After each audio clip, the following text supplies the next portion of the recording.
Struggling after graduation?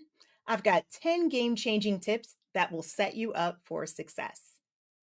One of the main reasons why I decided to do this video is because as I was doing some spring cleaning, I came across some photos, and it has been 20 years since I've graduated from college. And let me tell you, looking at those photos brought back so many memories. And I just sat back thinking how quickly time goes by, because it still feels like yesterday when I walked across that stage, but obviously that's not the case, right? There were so many emotions that I had at that time. And now here I am 20 years later. Hindsight is 2020, right? So if I could share some of the things that I've learned so you don't have to learn through the school of hard knocks, that's what I want to do. Even though so much has changed since I've graduated, what has not changed is that life after graduation can feel like a whirlwind of uncertainty and challenges, from landing a job to managing your finances. The post graduation period can be overwhelming, right? No worries, I got you. Again, in this video, I'm going to be sharing 10 essential tips to help you navigate this chapter with confidence and clarity. So, first, I want to address the fact that there are so many challenges that today's college graduates face. The transition from student life to the professional world can be extremely daunting. The pressure to find a job, pay off your student loans, and establish yourself can feel like a very heavy burden. Acknowledging these challenges and taking proactive steps to tackle them head on is crucial. All right, let's dive into the 10 essential tips to set you up for success after graduation. The first one, and you know, to each its own, but this one should be first. You have got to put God first. I don't care what you do. If you don't put him first, it is not going to work out. Take it from someone who has learned from the school of hard knocks. I cannot get over the fact of how many situations I could have avoided had I just put God first and allowed him to guide me to the paths that he wanted to lead me to. I kept thinking that I knew what was best for me. I just thought that he was just going to bless whatever it was that I wanted to do. And I refer to it as bless my mess, right? You just want him to bless whatever it is that you want to do, and just assume that it's you two are aligned. And there were so many times where clearly that was not the case. And I had to go through a lot of different detours to get to where I am now. And so many of those detours were not necessary. They weren't necessary. So if you're looking for a shortcut, go to God in prayer and ask him for guidance as to where it is that he wants to lead you. Okay. We all have a book. I'm really big on this. Psalm 139:16. God has created a book for all of us of all the different plans that he has in store for us. But so many of us never get a chance to actually see what's in that book because we're too busy thinking that we know what's best for ourselves. And we don't go to him for guidance to figure out where it is, where our destiny actually lies. We try to create it ourselves, right? So that would be the first piece of advice. Number two, do not believe that your degree is magical. Okay. I hate to say this, and I get it. You are so proud of that sheet of paper. I was too. I thought that that paper was going to open all the doors that all the doors were just going to be open magically for me because I had that little sheet of paper. Okay. It did not take me very long to figure out that was not the case, right? And you may be in that situation yourself right now trying to figure out what in the world is going on. I've got the knowledge, I've got the piece of paper that everyone seems to want me to have. Sadly, that piece of paper is not magical, okay?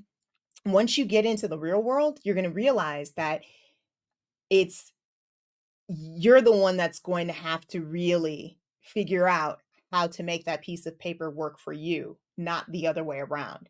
And unfortunately, it's kind of who you know and not what you know in the corporate world. So your network is really going to uh, pos- help you be in a position to get some of those opportunities. But again, if you know God, that's your shortcut. Okay. So you don't have to go around sucking up to people. I am not that type of person, never have been, never will be. But if you are trying to figure out what is going on, why am I not getting here or there? It's probably because you're relying on that sheet of paper way too much. Right? So, what are some things that you can do to make sure that that paper works for you and not vice versa? Are you, going out there taking freelance assignments until you get your first direct hire job, which is exactly what I did. I actually worked full time and went to college full time at night. So, I was working while I was in school, getting that education, get until I was able to get a direct hire job. So that's some ways that you could, make sure that you're able to make ends meet until you get your first job. And now that you guys have the internet, I mean, I didn't have this as an option. So I would be out there doing a lot of stuff online. And we're going to get into some of that later in this list. Number three, stay single until you discover who you are first. I know this one's going to be a little controversial because it is ingrained in us from the very once we graduate from high school and we get into college, people start talking, "Oh, are you getting married? Have you met the right one?" It's almost like between 20 and 30, it's like, "Let me hurry up and find Mr. Right." And it's just like, "Okay, but you don't even know who you are first." I cannot stress that enough. And a lot of people may think that that's lousy advice, but I think a lot of those folks that say that are also the very same folks who and I'm not trying to throw any shade in any way, shape, or form, but these are the same folks who end up 20 years later, either they are a married single, meaning that they're married in name only, but they operate as two separate, they each person is doing their own thing, or they are divorced and kind of bitter. And all of this could have been avoided had they just taken the time to figure out who they were first before they decided to go bring someone else into the equation. A lot of us, especially during that time period, and myself included, okay, I'm not saying something that I'm not that I didn't do, myself included in this. There were so many things going on between 20 and 30 that it was just I'm so glad that I was single, especially during that time period. Now, I'm not going to lie. I wanted so badly to find Mr. Right, get married and have the kids, and then I realized very quickly I did not want the kids part. No shade, but realized that pretty quick. But the marriage part I was still open to, but I didn't realize there were so many things that God wanted to show me first before any of that happened. Okay. And in the event inquiring minds want to know, I'm single, but it is by choice. Okay. I'm single by choice. I have not met Mr. Right yet. And in fact, I talk about my experiences in my upcoming book, How to Live an Extraordinary Life with or Without Mr. Right, a Christian woman's guide on how to survive and thrive on Single Avenue. So that book is coming out later this year. And I talk about my experiences, but also highlight how many people in the Bible were single and their experiences and lessons that we can learn from them. And again, this is not trying to tell you that you need to stay single forever. I'm just suggesting that you stay single until you discover who you are first, because a lot of these divorces out there are occurring because you've got two confused, broken people that got together thinking that they could complete each other. Okay. It's not going to end up like Jerry Maguire. It's just not. Like, no one can complete you. The only person that can complete you is God. And once you figure that out, then you position yourself to actually be in a position to even think about entertaining a relationship. And I know some people have a tendency to, well, you don't want to be single because then, they equate being single with being lonely. Being lonely and single are two totally different things, okay? I am definitely not lonely in any way, shape, or form. I live a very active life. I travel. I love going out to different restaurants. I love doing different things. Lonely versus single, two totally different things. Loneliness is like having this void that can't be filled. And once you start putting God first, I guarantee you, you're not going to experience loneliness. Okay. Loneliness comes, that void is God's way of showing you that, hey, you're running on empty in a certain particular area. If you want to figure out what that is, then we need to have a relationship. So that's one thing that I suggest. Stay single until you discover who you are first.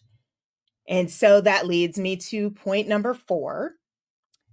Leverage your 9 to 5 for what it is. You work to pay your bills. If you lose sight of this fact, you will make a mistake of basing your entire identity on your job and not viewing it as what it should be, which is a means to an end. Okay. I work to live, not live to work. This job funds my life. It is not my life. You have got to keep that in mind because a lot of folks out here go out of their way to, I've seen some pretty wild things in the corporate world. Okay. So a lot of these folks, they will suck up, they will lie, they will cheat, they will steal, all because they want to make it to the top of the corporate ladder. If you don't want to play that game, then you need to do things differently. Okay. So, me, I'm not trying to do any of that nonsense. Okay. I am literally there to do that job and immediately go home. Now, because I'm blessed to work from home, I'm already home. So, I will just shut down that little laptop and call it a day. Because again, that 9 to 5 is a means to an end. That all of us, when we first start off, when you graduate from college, I guarantee you, 9 times out of 10, you are not going to be in your dream job. It's not going to be your passion. So, what are you going to do? Are you going to sit back and complain? Or are you going to take the money that you gain from your very stable 9 to 5 job and use that money to start funneling your future? And what I mean by future is start creating your second act while you're working now. Like, I know you're at the beginning of your career, but trust me, time goes by so quickly. So, trying to figure out what you want to do for your second act as soon as possible is going to put you in a position to always remember the fact that, you know what, this is just, I don't have to love this job. I don't have to like it. It's just an ends to a mean. And after work, make sure that you are doing things to place you in a position to fund something that you really do want to do, right? I've got hobbies. This podcast, I do this completely after work. I thoroughly enjoy having this podcast. I do voiceover work. I do, sometimes I teach English on Sundays. I have a hodgepodge of things that I thoroughly enjoy. And I know at some point in time, a lot of these things that I do in my spare time could eventually evolve into my main gig, but that's not where I'm at right now, right? So, where I'm at right now is, hey, I've got this 9 to 5 and I make the most of it. And the way that I make the most of that 9 to 5 too, in making sure that I'm able to stay on that 9 to 5 as long as I can, is my next point. Your coworkers are not your friends. I need to really make sure you understand that because some people do not know this, and it's like shocking to me because I don't understand how you don't know this, but I want you to make sure that you know your coworkers are not your friends. Everyone that smiles in your face is not your friend. They don't have your best interests at heart. And again, your coworkers oftentimes are competing. So many times we work with folks that smile in your face, but they have a scarcity mindset. So you may not feel that way, but your coworkers may feel that way.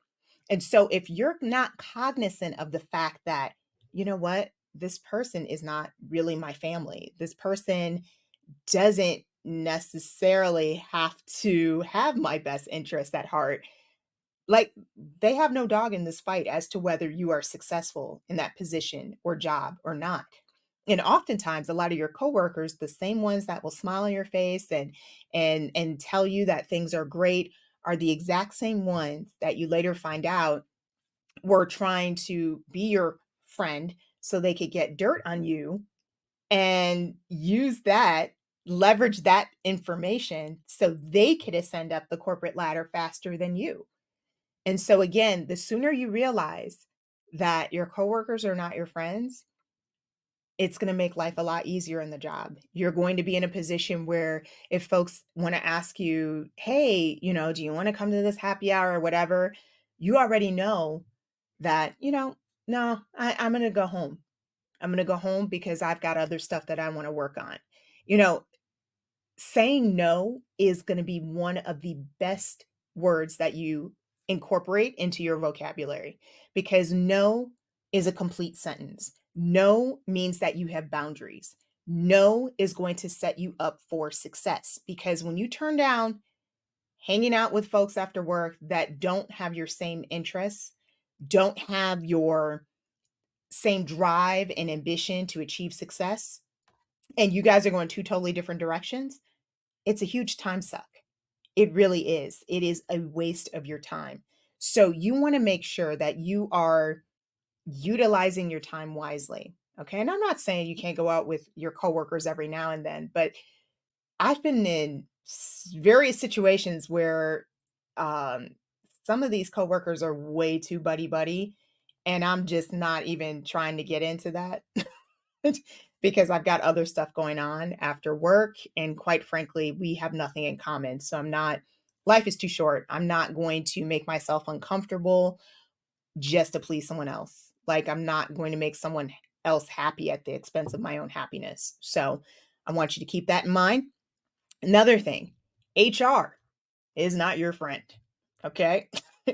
And I mean that with all of my heart. HR is not your friend. HR is there to protect the company. So in the event that you run into a situation and, you know, um, someone suggests that you go to HR or, talk to HR or whatever, I want you to remember what I just said. HR is not your friend. I don't care what they say. Oh, we're going to keep it confidential, blah, blah, blah. They are there to protect the company, and you are very naive if you believe otherwise. Okay. Keep in mind that if you decide to go to HR, you better have a strategy in mind as to what you hope to accomplish. Okay. And what I mean by that is once you go to HR, you're literally going to HR to inform them that, hey, I have encountered actions that are a liability to this company. They're not going to be too happy about that. Okay. So you're essentially putting a target on your back. However, again, you have every right to stand up for yourself. So if you feel that you are being discriminated against, you know, that is something that I personally believe that you should stand up for. But I do want you to have the, I do want you to go there informed. Okay. I'm just going to leave it at that. That there may be some sort of retaliation, there may be some back and forth. And again, the retaliation part, totally illegal, but that doesn't mean that that might not happen to you. So I don't want you to go in there completely blind. And again, a lot of information is on the internet. So make sure that you are very well versed in employment laws and things of that nature. Another thing that I wish that I would have really, really thought about is creating my own opportunities. It took me a minute before I really thought of myself as a brand, right? So I feel so old getting ready to say this, but back in my day, uh when they first started pretty much the internet and having websites and things of that nature, it was brand new, having a website. I taught myself how to create a website. I taught myself a lot of the marketing and content creation, all of that. I taught myself. You have the ability to just like hit the ground running. I feel like a lot of you guys that have graduated from college have the ability to just go. I want to make sure that you are creating your own opportunities. Yes, it's great that you have a full time job. fantastic. I commend the fact that you are getting that information, getting that knowledge, having that stability, leveraging that 9 to 5 the way that you should. But I don't want that to stop you from creating your own opportunities. After that 9 to 5, what are you doing to make a better future for yourself, especially if you're working in a job that's not your passion project. That's not your passion job, right? It's not something that you're not working on projects that really, resonate with you. It really is a means to an end. And there's nothing wrong with that. Nothing whatsoever.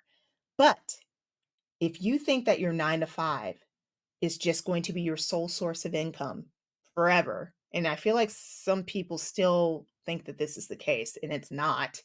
Um, the way that these companies are laying folks off left and right, um, there's no company loyalty anymore. Honestly, you need to start thinking about what are some of the ways that I can go about creating my own opportunities. What are there's a lot of passive income opportunities. Like I also have a t-shirt shop. I sell that, you know, something that I can pretty much set and forget. That's one of the things I like to do. And I mentioned before, voiceover work. I've got a whole bunch of different hobbies, if you will, but I don't treat them as hobbies. You may think of it as a hobby, but I don't treat it as a hobby. So I want you to think about that too. There may be things that you enjoy that you're like, it's just a hobby. But if it's something that you would do for love and not necessarily for money, you might want to explore that a little bit more because that could turn into something bigger, right? But again, when I think about creating my own opportunities, the key things that I want you to take away, and what I mean by that is treat yourself as a brand, okay? You are your own brand. What is it that you represent? What do you have to offer? And how would people benefit from knowing you, right? And then think about what are passive income opportunities that you can do leveraging the God-given gifts that you possess, right? So I just mentioned I've got a t-shirt shop. So I've got some designs that I've created, and I created a mini store. So anytime, I could be making money on my sleep, someone may buy a shirt, someone may buy a sticker. What are some things that you can do that are creating passive income or income that really doesn't take a whole lot of work from your perspective, because it's utilizing a skill set that comes easy to you. Voiceover work is something that comes easy to me, and I thoroughly enjoy it.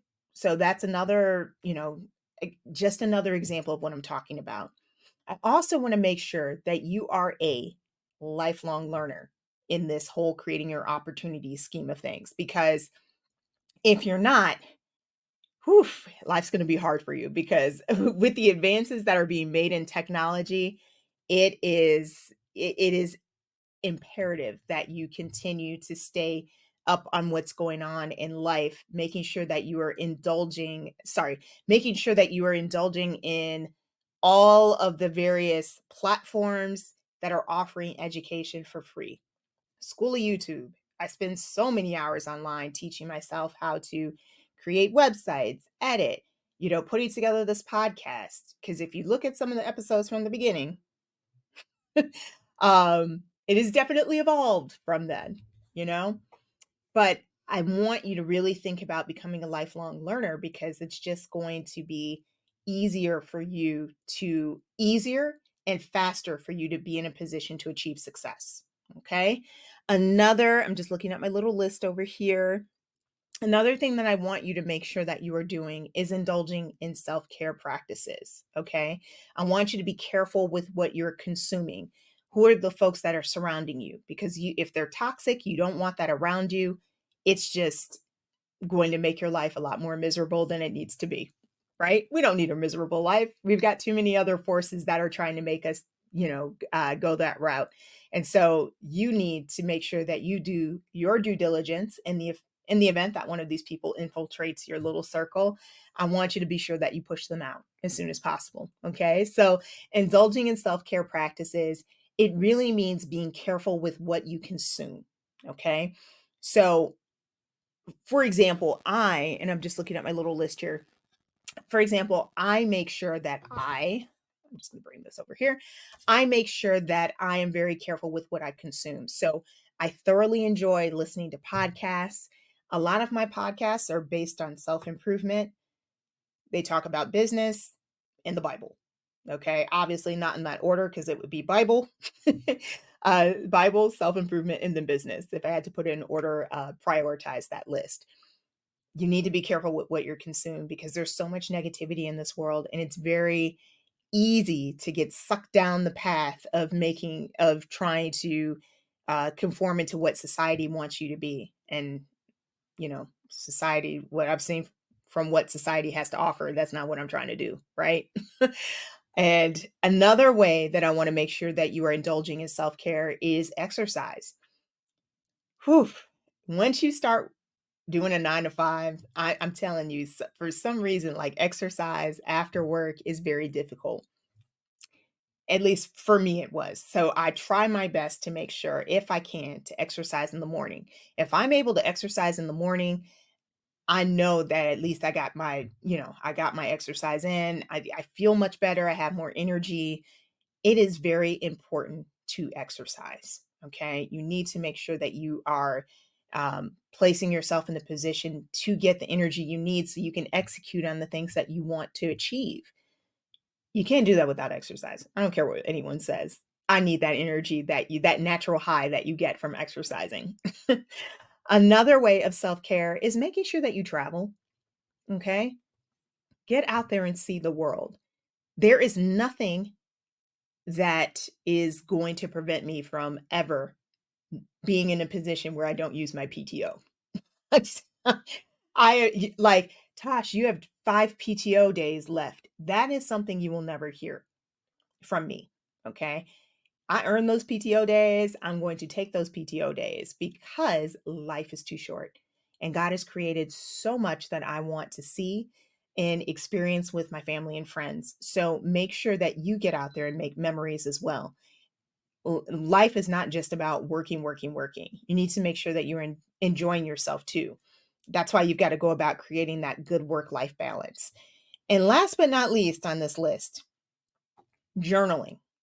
And I know you're probably scratching your head on that last one, but I want you to get in the habit of journaling because that's going to place you in a position to really see how much progress you're making from where you are right now to where you end up 20 years from now. It is such an amazing feeling to go back and look at some of my journals. And I'm a writer, y'all. So when I say journals, to each its own. I know some folks use digital journals. I'm a writer. I love to write.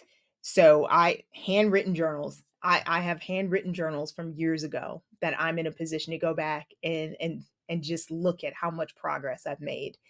And it's a sense of accomplishment, really looking be at where you were and seeing your thought process and how much you've grown. Like that is priceless. And I want you to experience that feeling as well. So I've got a couple different types of journals. Pick one that resonates with you. I do all three. That may be a bit excessive for some folks, but it works for me. So you may want to think about getting a daily journal. So that's something where you can just, write out all your feelings in one spot every day. There's a gratitude journal where you could just write out all the things that you're thankful for. In fact, this is something that I got into the habit of right after I lost everything. I'll leave the episode for that to go into that a little bit in the description. So if you want to learn more about that, but ironically, after losing everything, I was in a much better position to do that gratitude journal because I did not realize what I had until it was gone. And you don't necessarily have to wait until everything is gone in order to express gratitude, right? I don't want you to sit up here and take advantage of things that um, so many of us take advantage of. I got up this morning, I've got my health, I've got, food, clothes, shelter. A lot of us just assume that we're supposed to have that, right? But not necessarily. Not necessarily. And so those are things that I would write in my gratitude journal. I'm so grateful for these things because there was a time, when I didn't have a job. There was a time when I didn't have savings. There was a time, there was all these times that I had that I was taking stuff for granted. And at this point in my life, I just don't do that anymore. And I want you to start off fresh and not doing that as well. Be grateful for what you have and start journaling what you have. Start a gratitude journal so you can look back on the things that you have. And then another journal I have is a prayer journal. So if there are things that you're still praying for that have not come to fruition, that prayer journal is going to enable you to see, oh, you know what? God answered this prayer. He answered that prayer. I'm still waiting on this one. So maybe there's something I need to do to place myself in a better position so I can get that prayer answered, but it's been amazing to see the different prayers that he has answered for me as well. So, before we wrap up, I encourage you to share your own tips for life after graduation in the comments below. And remember, if you're everything to everyone, then you risk being no one. You never know who you will inspire. See you in the next video.